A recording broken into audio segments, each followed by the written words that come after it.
Hello, welcome to Cull the Weak Card Talk. I'm Brobner89. I'm Shaka. This week, we will be taking a look at Star Alliance in Dark Tidings. One of my favorite houses, back again.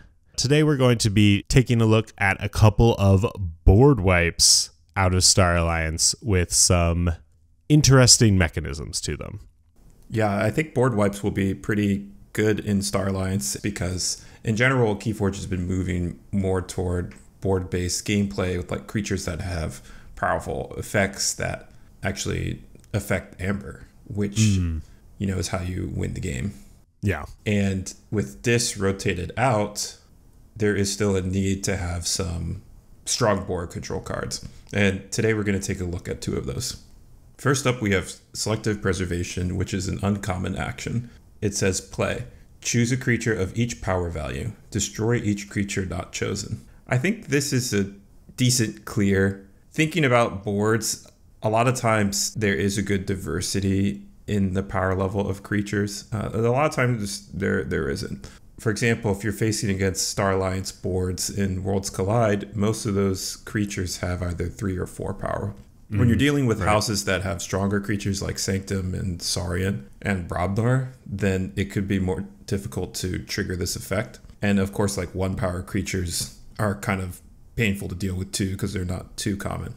But I think like floods of 2, 3, and 4s, which if I had to guess, I would say are the most common power levels.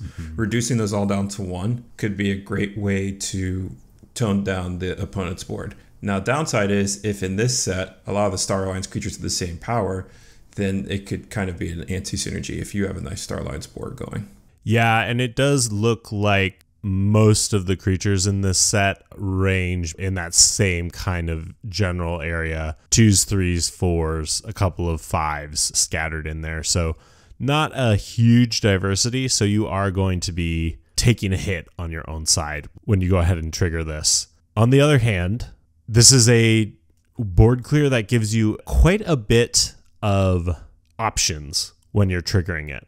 You, as the active player, are going to get to choose which are the creatures that stick around and which are the ones that go. So it's going to be pretty easy for you to make a favorable situation for yourself. And I can see this being pretty powerful near the beginning of the game too, because within houses, creatures tend to have similar power levels. So if they drop 4 creatures of one house, you could reduce them to 2 or even 1 after you play this card. Yeah, and it's not choose a creature controlled by each player of each power value, right? So if your opponent has a bunch of 2s and you don't, you can just drop down a 2 and then play this and select your own, which is going to clear everything off of your opponent's side of the board. Right.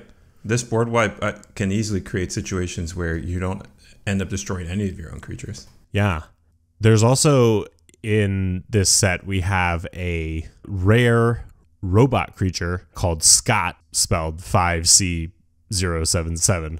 And it allows you to adjust the power of Scott when you reap. So you can give it a +1 power counter or remove a +1 power counter. So you could mess around with his power before you drop this board clear and help you to remove the correct creatures on your opponent's side. Right. Could also pair with all the power manipulation we saw in Untamed. Yeah, that's right. If you are thinking a turn ahead, you might be able to set up a very favorable situation for yourself with your Untamed.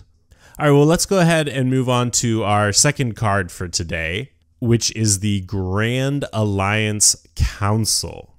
This is a common action.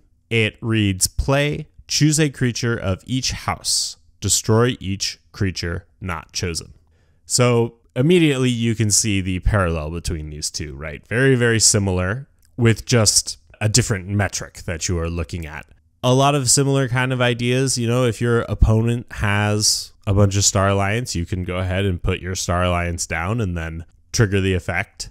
And again, it's going to be very easy for you to create a favorable situation for when you want to play this, and being the active player and having the ability to select what lives and what dies. Going to make this a very powerful board clear, especially at common. If you have a couple of these in your deck, you're going to be able to mop up your opponent's creatures and keep your most powerful creatures around. Yeah, this card has more destructive power, I think, than Selective Preservation, because this is just leaving a maximum of 3 creatures on each side, ignoring things like ward and such.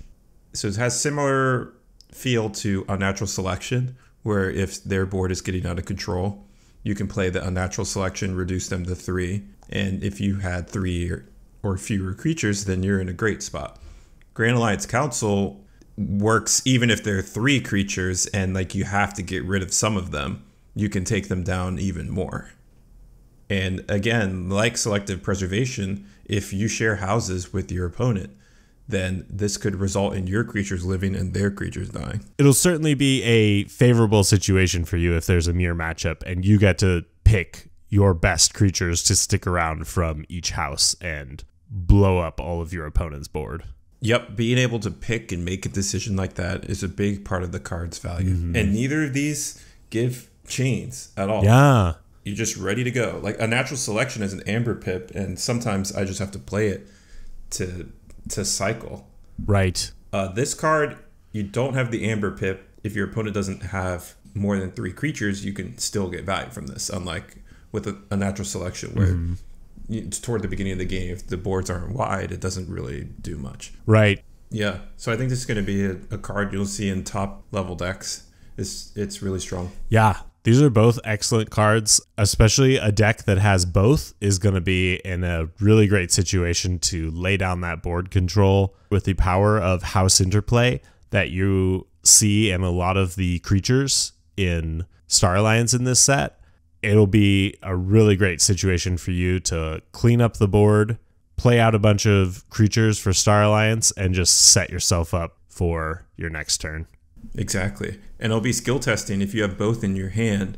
What is the right order to play them in? Yeah. Which cards do you pick to maximize the number of creatures destroyed on their side and minimize destroyed on your side? Oh, yeah. I'm going to make that mistake many times. I can tell if you have both. Because that's just that's a real puzzle. Yeah, that's definitely going to be skill testing card. All right. Well, this has been our look at Selective Preservation and Grand Alliance Council. I'm looking forward to doing the rest of Star Alliance throughout this week. Star Alliance is looking real hot this set. So come back tomorrow for another look at another Star Alliance card.